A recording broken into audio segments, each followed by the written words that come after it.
Welcome to today's video. Today we're going to talk about HTML and predominantly HTML5.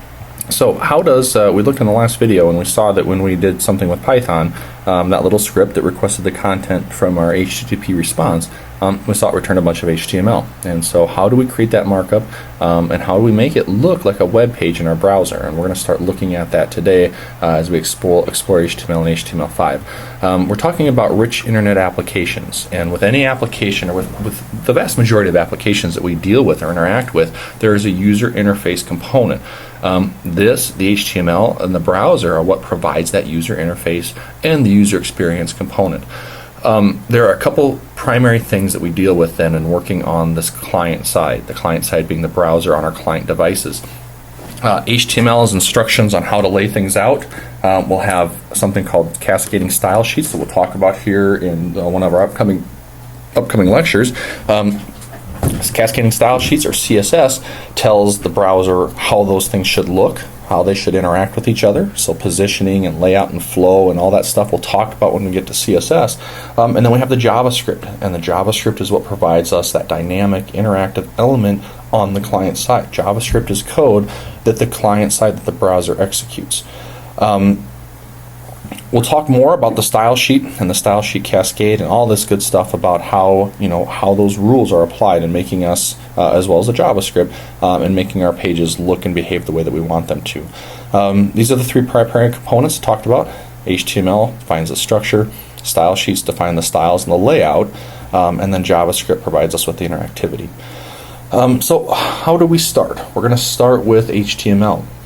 All right, so what are the elements and how do we define those elements with their different attributes?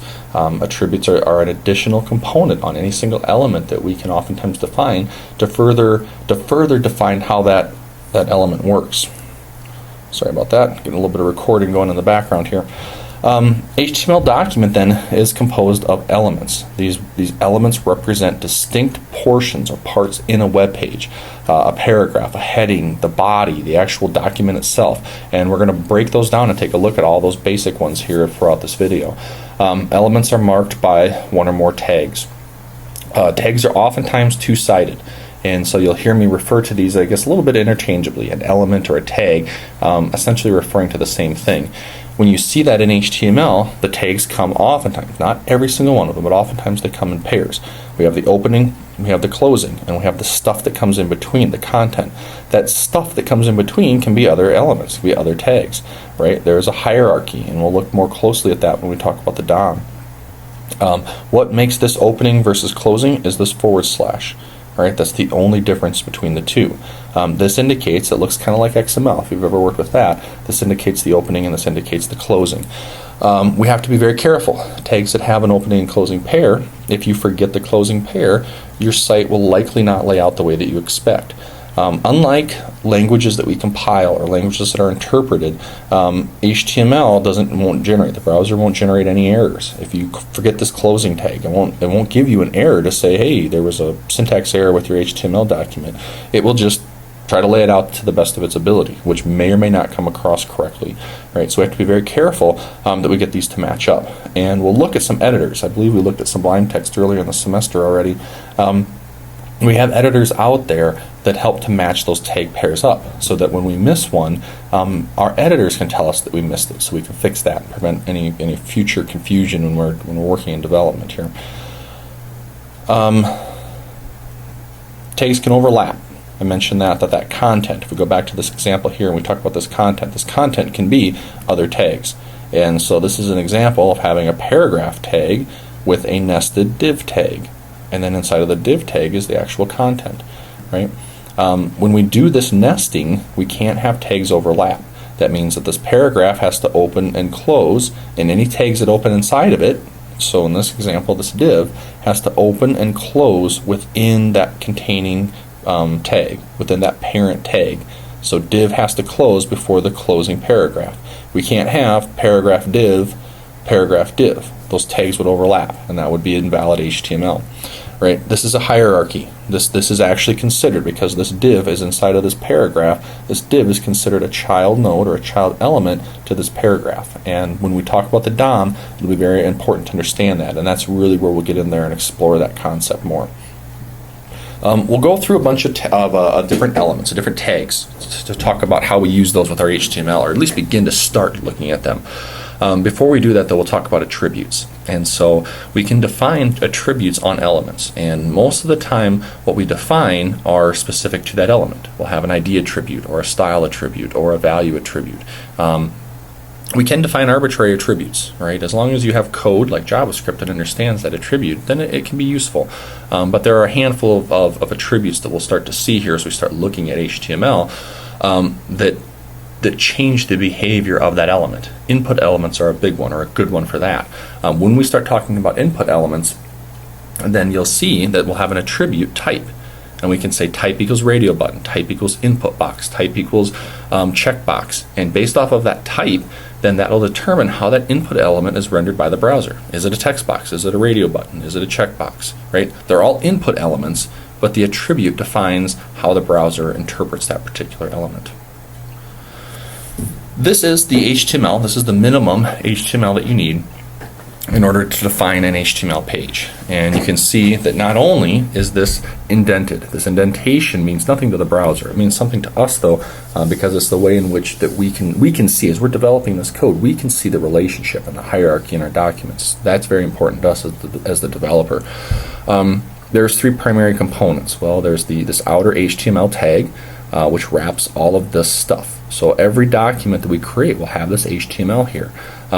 Inside of that, then, there are two primary sections, the head and the body. Head, we're going to put things that are not seen by the user. They are a part of the document, part of the web page, but they're non-visible. The body is the content. That's what the users see. That's what you interact with when you're opening a web page, entering text and clicking on products and looking at navigation. That all shows up here. This is meta. This links to style sheets and links to JavaScript files and defines titles and defines authors and all sorts of things that the browser does that are very important for our page. They're just simply not visible. Right? This talks about that, the two main sections, the head and the body. Right? Head element, information about the document, title or keywords. The head element is not displayed within the web page. That means it's sent back to the browser, but it's not displayed as part of this markup. So we can look at that. We'll go to USD's website. And if we right click and view page source, right, we can see here is the head section for USD's homepage. Right? All of this stuff here is stuff that most of it is stuff that you are not seeing. Keywords, description, the title. The title is one of those that you do actually see. This title tag here, this is what shows up right here in your tab in that title bar. Before we get down and close the head, open up the body, and now we've got the actual body. This is the stuff that we're looking at. Here's the navigation. There's a header image here. This is the structure. This is what we're seeing and what our clients interact with. Okay. All right. There is some HTML5. So what is HTML5? Well, in order to understand a little bit more about why HTML5 is what it is, we have to talk a little bit more about the history. As with any sort of software, we have had different standards or different versions of HTML defined over the years. HTML4 was the last major version, and so HTML5 is a significant upgrade to that. What that boils down to for us is that we have these additional tags that are available in the HTML5 specification. The browser, as long as our browser supports HTML5, then we can use these in our code. We can use these as we build HTML documents.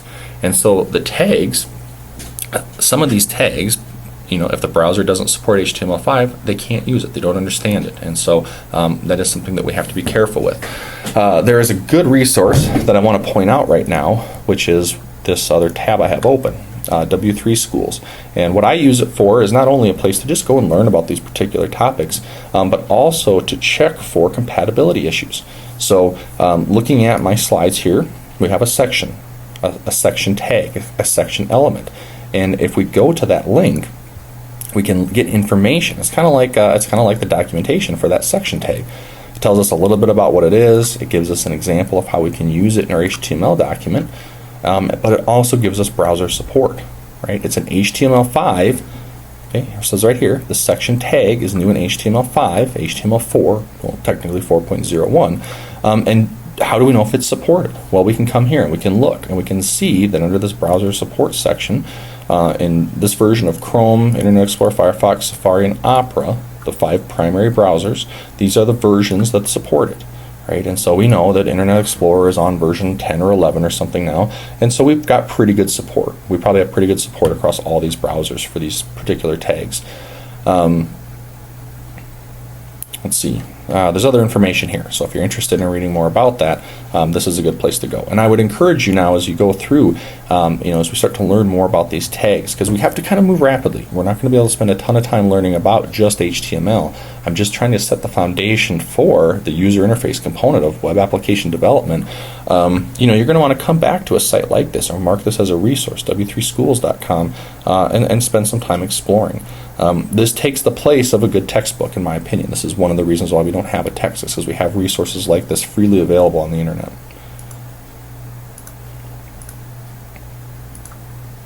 Okay, other sections, other elements then we'll use to mark content specifically in our document. Remember, the HTML there is to mark how the document is laid out.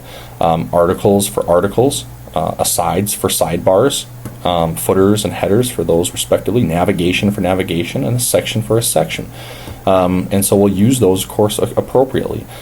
You can go to sites. We can go back to usd.edu, and because we have the HTML returned to our browser, we can look at any of these to see how did they do theirs, right? Do they have a header section?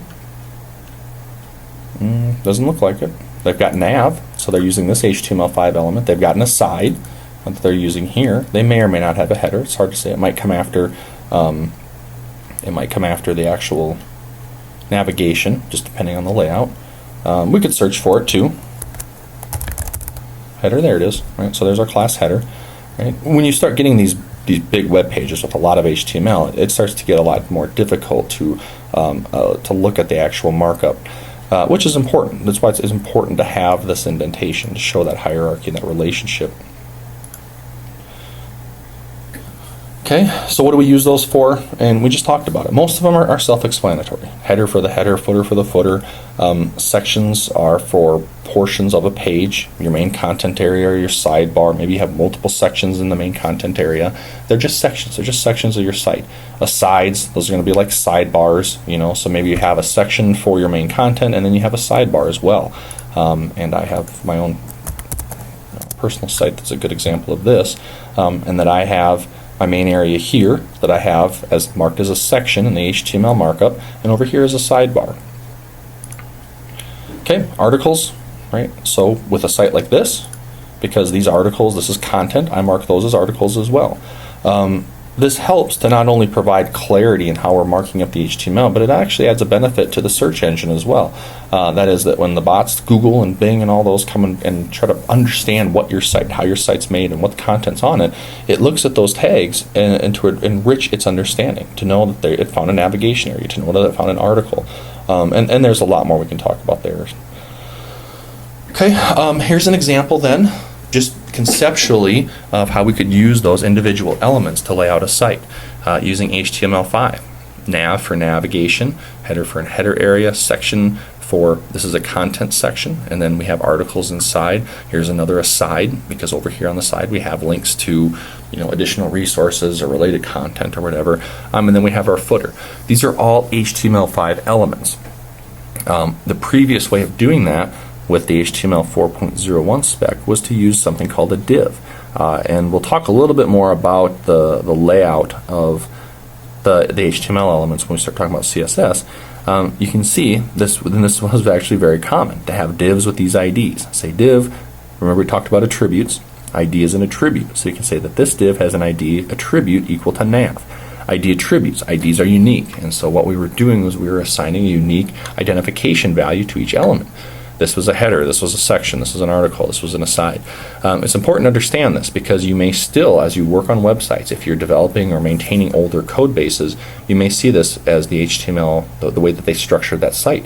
And you're free, and I would encourage you at this point in time to, if you do see this, move these elements over and use the HTML5 equivalents. Right? But regardless, this is a very common way to lay out a site, right? We see this type of a layout or something very similar in a lot of the sites that we go to. We have other elements. There are a ton of elements that we'll work with, and so I'm not going to go through and spend all the time showing you examples here of these. And so if you're interested, and I would encourage you to, we'll talk about or we'll look at some basic documents here. Create some documents, create some pages, and use some of these basic elements and see how they work. Look at them though, and understand here that if you use this address tag, it contains contact information. It's a unique element, and it helps the browser, it helps those bots understand what kind of content it contains. Block quotes, divs, figures, captions, headers, list items, unordered list, paragraph tags. We have all these elements, and we'll start to work with those as we begin to develop our own application. So just take some time as you're looking at these slides. Read through which element, read through the element name, and read through this brief description, and then go and try to use those in an HTML document. Grouping elements, right? So the way that what we're looking at is how do we want to arrange the content? How do we want that document to look? And we have different elements that help us with that.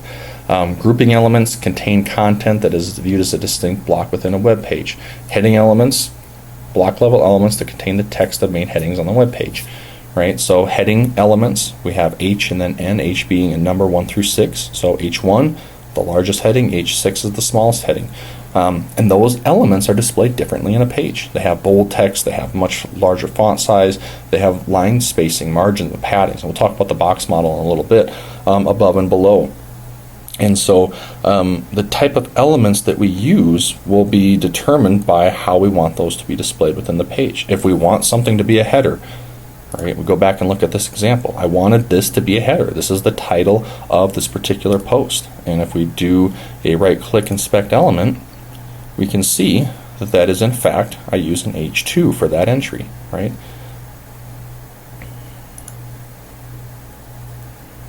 Right, here's an example of adding headers. A little hard to see here on the video, but looking at some basic markup. Here's our body tag. Remember, body is going to be what wraps or encapsulates everything that was going, all the HTML that's going to be displayed by the browser.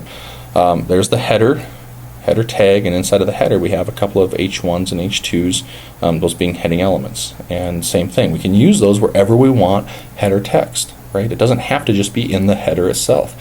We can have a section with an article, and inside of that article can use a header text, just like that website we just looked at, and that can repeat over and over again.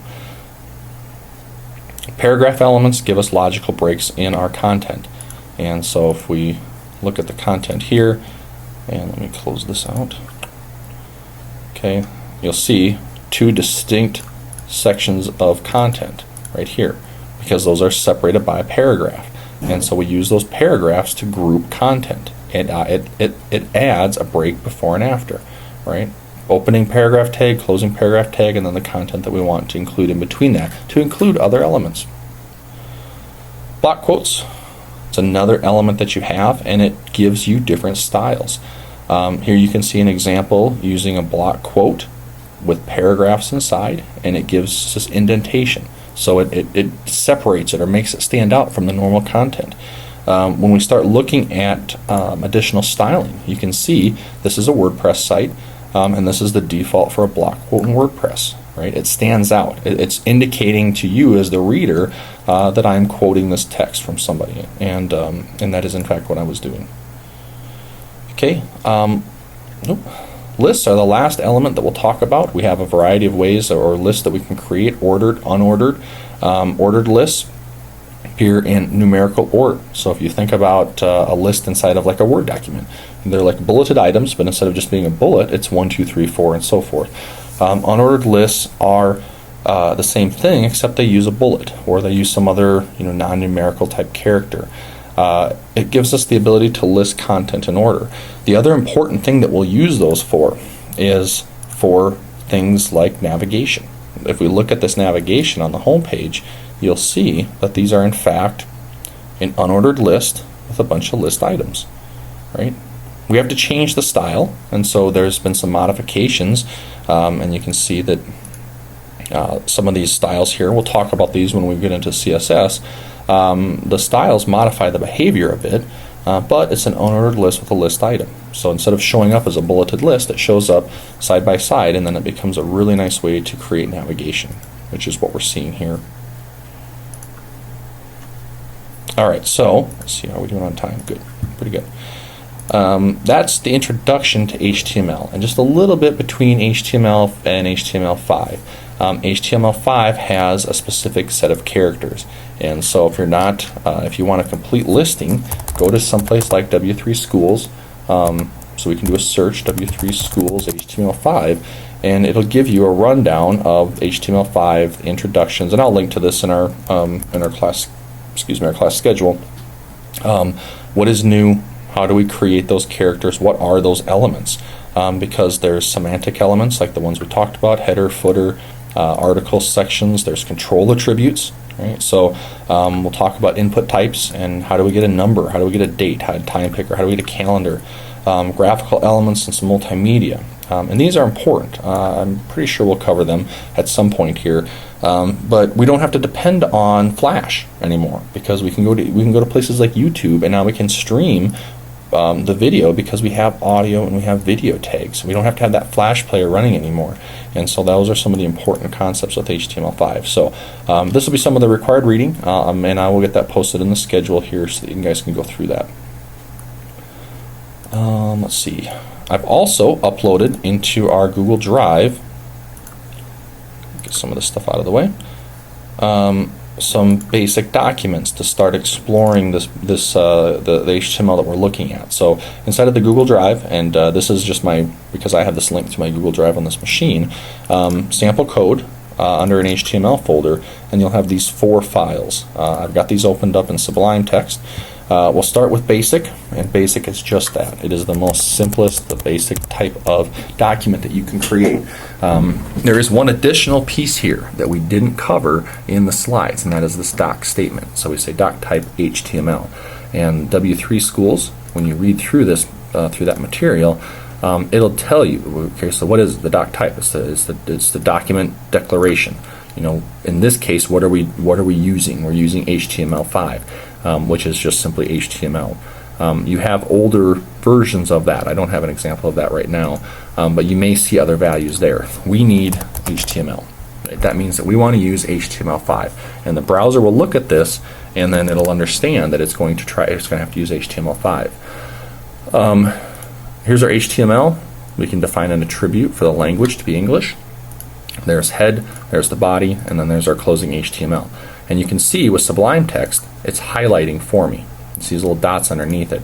It's highlighting for me these matching tag pairs. And so I mentioned that earlier, this can be very important, very helpful in making sure you keep your HTML organized. We'll talk a little bit later about these meta characters, or this meta tag, the meta char set. This is just the character encoding. We need to define this in the document so the browser knows what character encoding to use. And so I'll try to cover that a little bit later. There's a couple other documents in here, and these will become a little more clear. We'll talk about these when we start talking about the CSS and some of the different layouts of our pages. Head section, we can define styles. These are all CSS. The thing I want you to focus on right now when you're looking at these samples is just how did I lay out this page. Here's the header, here's the navigation, here's a section, here's another header using an H tag, not the header tag, paragraphs, footers, and the body. And you can open up any of these pages, so a basic HTML5 layout. You can open up any of these pages in your browser, and you can see how they're being laid out. You can see how this content is being displayed. It's not just that HTML that gives us that. It's the HTML in conjunction with the CSS, which is what we'll cover next. We'll talk about basic positioning. Right, so we'll take a look at this one as well. This is a simpler layout that is using divs instead of any of the HTML5 elements. And then this one I put out there for your interest, again, to look at. A lot of stuff here. We're probably not going to be able to cover all of it. So if you have the interest, if you think you're going to go down the path of web development, take a look at this. Where this comes from is Google has a web starter kit. And I'll provide this link as well. Web Fundamentals really is the place to start. You can download that web starter kit, and it has boilerplate code and tooling for all sorts of really good web development. You can come down here and read about any of these individual components. Let's see if this is right. Yeah, here we go. This is the page. So I'll get both of these, make sure both of these links are in our content section. It has tutorials you can learn from Udacity, but it also has these areas to say, well, let's talk about tools, or let's talk about principles of site design, or images, audio, and video, or look and feel. And you can follow any of these links and just get best practices, or setting up your environment and building a site, and developing on devices, and all sorts of resources and really tutorials and walkthroughs to help to get started. And so again, another reason that we don't have a text is because there's some really just fantastic resources available, freely available on the internet, and this is one of those. All right, so this is where that came from that starter kit. And so because I wanted to point it out, and we're not going to be able to cover everything, but as you go through this, and maybe you go through some of that starter kit, those resources there, you start looking at some of these meta. And what this does is it helps us build, because what we want to do today's web development is we want to build for the responsive web. We want to be able to build websites that work on mobile phones as well as on desktops. And this is the kind of things that we'll do to help set up our sites to work well across all devices. From there, pretty simple document, right? It doesn't have any additional HTML. Your site or your app goes here, and you have to do that on your own. But this gives you templates to start off with. A lot of companies do this. A lot of companies develop and start from things like this to develop their own starter kits, their own templating system, and then they build all of their websites using those templates. All right, that's all I got. Introduction to HTML. We'll talk about CSS, we'll talk about the DOM here in the upcoming lectures, and hopefully get a nice solid understanding of how this stuff works. Any questions, comments, concerns, let me know. Otherwise, I will see you and talk to you in the next video. Thanks.